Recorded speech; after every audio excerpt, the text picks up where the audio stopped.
We're circumnavigating Sulawesi on our 42-foot ketch, discovering amazing places, living unbelievable experiences, and meeting the most generous people on earth. A lack of wind can't stop us. Uncharted coral reefs can't stop us.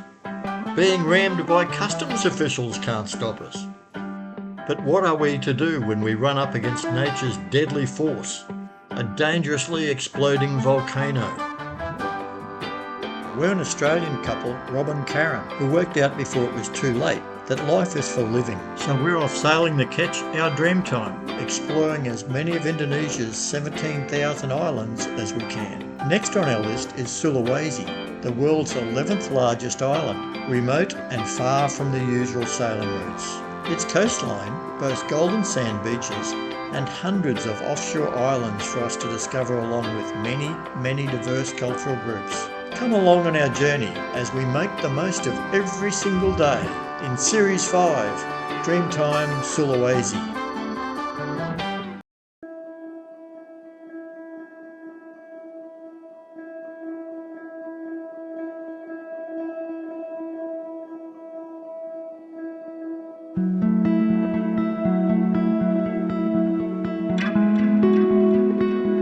Good morning, everyone. Well, we're just up anchoring from our beautiful Lagoon Anchorage.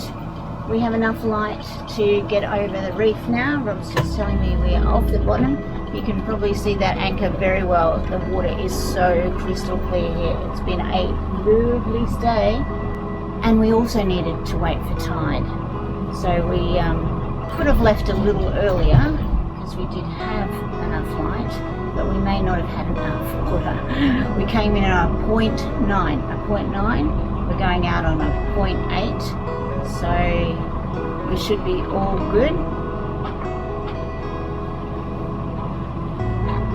Circle we want to go out so we'll get the set going, so we'll get a set track. Yeah, just circle around. We're going to get a satellite track so we can give it to our Patreons, so that they actually get all of our tracks, and all of our tracks, all of our waypoints, and that's part of what they get. So we like to get a nice clear pass for them. When we came in, we actually did quite a bit of this in the dinghy with the iPad going so that we could get the deepest channel through.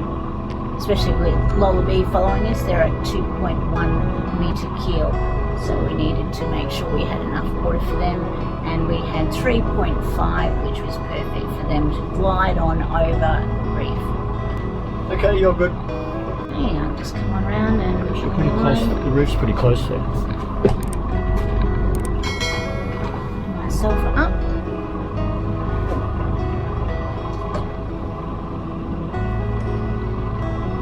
Rob, eyes forward. Yes, Rob, I've got enough speed for steerage. I'm at 3.7, 3.6, 3.4, 3.8, 4.3, 4.6, 5, 5.7. We must be over. We're over. Very nice. Wow, look at how quickly the bottom drops away on the depth gauge as soon as we've cleared that reef. And off we go, lovely people, to another beautiful paradise. It's been a lovely couple of nights here. White sandy beaches, palm trees, had a nice swim, walk along a beach. It's been very nice. I don't know how we could find another paradise. You know, every time I keep saying, are we going to be disappointed in this next one? Are we going to be? No, they just keep getting better. They're just superb. So bring on the Tojun Islands, because we are very much looking forward to this.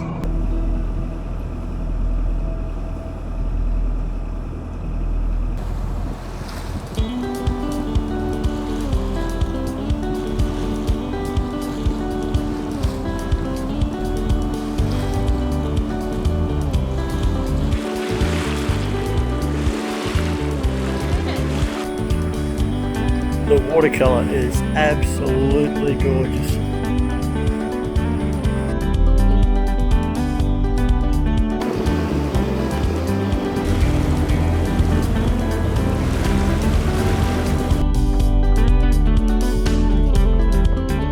Bloody wind.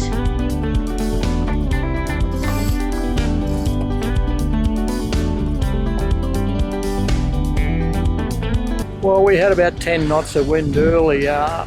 We were generating 4 or 5 of that by motoring into it. So we were able to motor sail reasonably nicely. Now that wind has disappeared. We're heading forward at about 4.5 knots into a bit of a current, and the wind is showing 4.5 knots. In other words, there isn't any.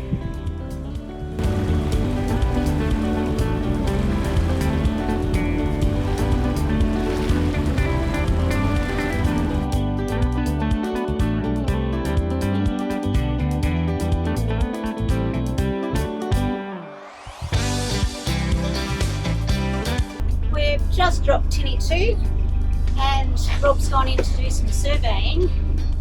We're waiting to come into near this Bajo village so we can, one, visit the Bajo village, but also there's a dive centre here and we're hoping that we can have a dive with them. They haven't answered our radio, so we're sort of sitting around going, where should we anchor? Anyway, Rob's gone in to find out where we can anchor, where we've got some depth. So that's the sit rep at the moment. So Rob found an entry through a channel and we have Lola B inside the lagoon.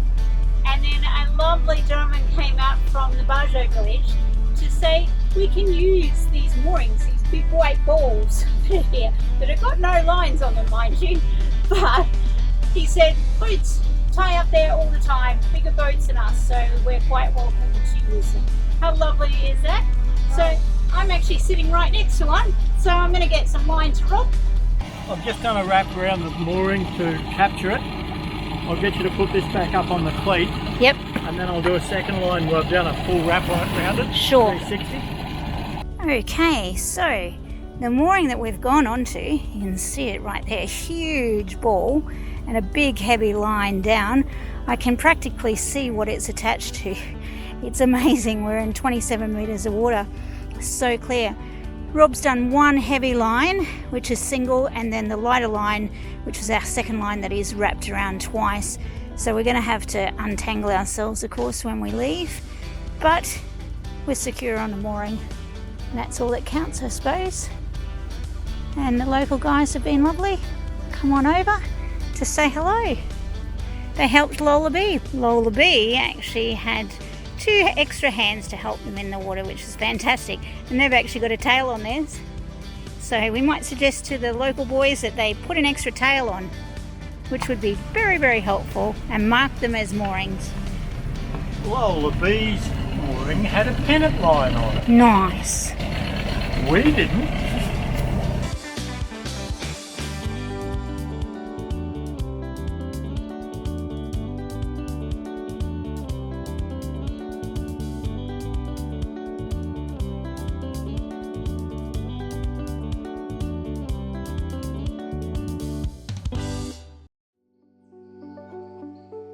With both boats secure on their moorings, we headed ashore to check out the village.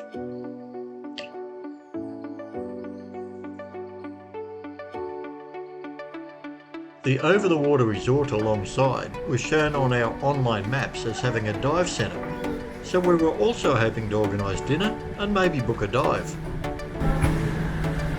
This is the most amazing location. Just gorgeous, built all over a coral reef. Absolutely fun. One small problem? Yeah, one small problem. Resort not operating, no food, no diving. Oh well. Exit is tonight on board. After that disappointment, it was nice to discover the Bajo village was another typical Indonesian experience.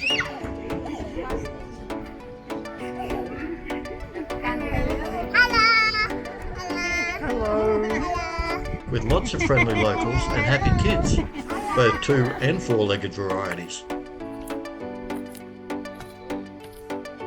In typical Bajo style, this community clings on to the small rocky island, with most buildings, including the school, perched on the surrounding reef and over the water.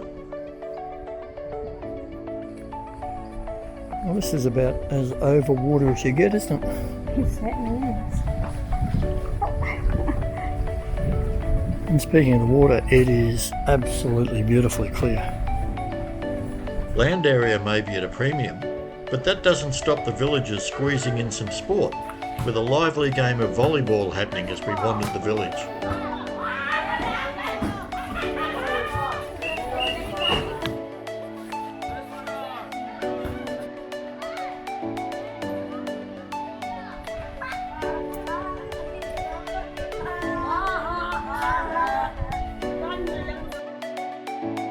We were able to organise dinner at a small resort on the main island of Malenge, but as they currently had no dive master, our hoped-for scuba trip would have to wait until the next stop.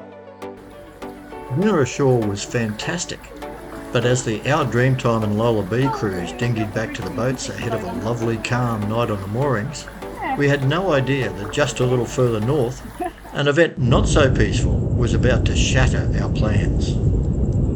A volcanic eruption in Indonesia has prompted mass evacuations. The Ruang volcano in North Sulawesi spewing lava and ash into the air for the second time in less than 2 weeks. Rescuers are trying to clear out 12,000 residents in close vicinity, also fearing other seismic activity and debris falling into the ocean, which could cause a tsunami. Situasi pagi ini jam 8.30 kembali. On our circumnavigation around the northern coast of Sulawesi, we have to pass very close to Mt Ruang. We had paused in Banggai Laut when the volcano first erupted, but after it all settled down and warnings were lifted, the four of us had decided to press on with our circumnavigation. This second, very large explosive eruption changes things big time. Not only is there a serious risk of tsunami, but there's already a bigger danger for an asthmatic like Karen. The plumes of volcanic ash which have been rising above the volcano, those columns of ash have varied from less than a kilometre in height to, on Saturday, one that went well over 10 kilometres. So the ash, the higher the column, the more widely the ash is dispersed. But it's also complicated by the fact that there are different wind directions at different altitudes in the atmosphere. While volcanic ash looks stunning, it's not so great to inhale and impacts crops, water supplies and travel. That dangerous volcanic ash has spread right across northern Sulawesi, just 70 miles over the water from where we now sit. The city of Gorontalo has been blanketed, closing schools and the airport. It was there we'd planned to extend our visas, but the danger is simply too high and not worth the risk. We now can't continue north and have no option but to turn our bows back south and away from the volcano. We're still required to extend our visas at an immigration office, so we will need to return to the city of Luit by May 16 and lodge our papers there or face serious issues. Unfortunately, our time here in the Fijian Islands is going to be shorter than we'd hoped for, but in true Dreamtime sail style, we're going to make the most of every day we have. Good morning, everyone. We're leaving another paradise. This working to a schedule is not good. Really don't like having to sail to a schedule. But unfortunately, we are on the old visa, as we have explained, and we need to get back to Luwak to actually, make that extension happen. So life there.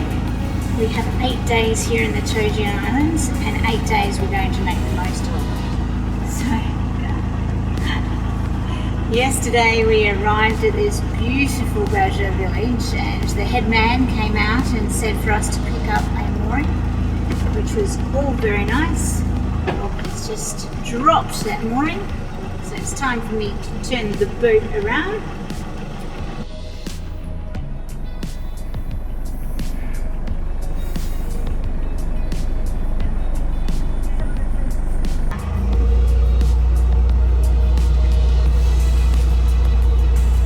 don't think we'll be bothering any sails today, sweetheart. You don't think so? No. Really? 1.1 knots.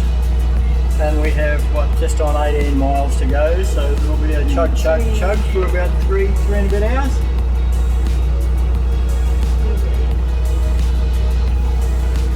Get down. Harmony Bay Dive Resort, please, driver. Or the parking lot just around the corner, actually. Helms. I'm a helmsman. Helms person. Oh, let's not get into that pronoun shit. Helmsman. And we'll be on our way west-southwest. We're going away from the equator. And we are at 15 minutes south. We're only 15 nautical miles from the equator. And we're actually going away from it. We are. Oh well, they'll have to wait. That's because there's this little volcano.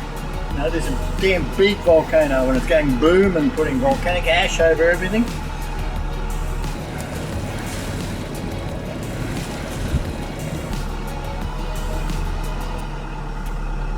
It is a clean shirt. I know, it's one I've painted in before. Wore it in the boatyard. So it won't get any barnacles on it, it's got any film. Put it in the old clothes cupboard.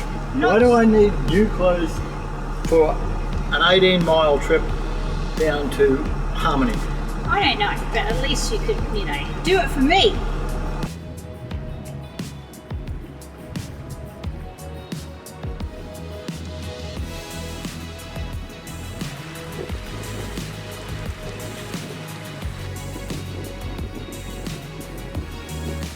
There is an active volcano on that island in the distance, but fortunately it's behaving itself at the moment. Unlike its cousin, Mt Ruang.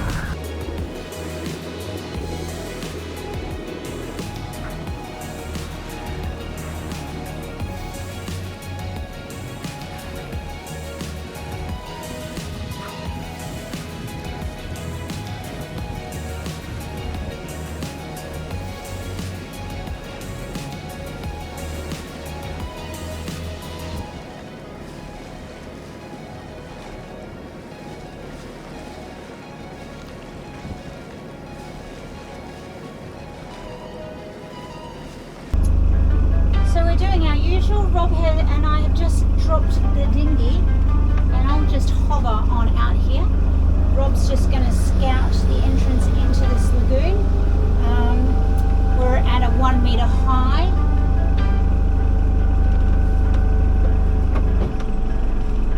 Just turn the boat back around. I just popped her into the wind while we were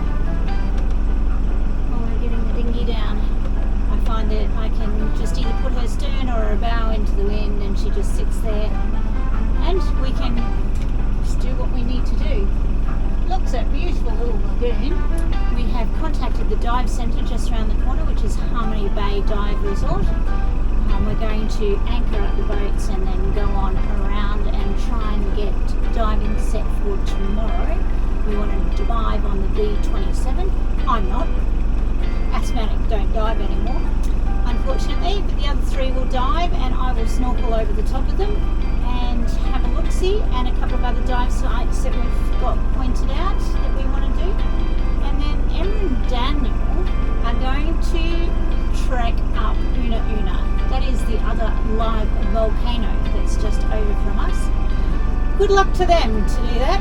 I've had enough of volcanoes. With Ruang going off, they can do all the hiking that they want up to Una Una, all by them little lonesomes, but they have to take a guide with them, so which is probably a very good idea. A few moments later.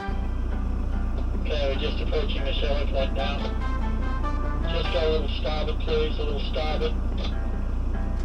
Yeah, I'm going starboard.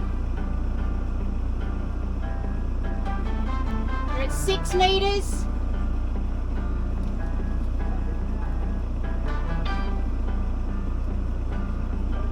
Three and a half, 4, 5, we're over.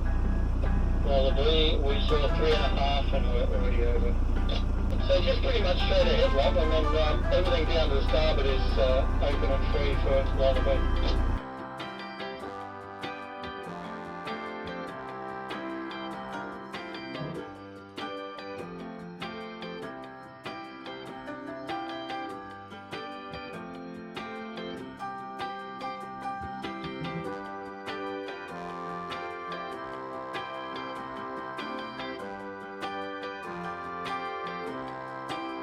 We had no trouble clearing the reef at the entrance, dropped our anchor into sand in 10 metres of ultra clear water, and found ourselves in yet another perfect tropical lagoon anchorage.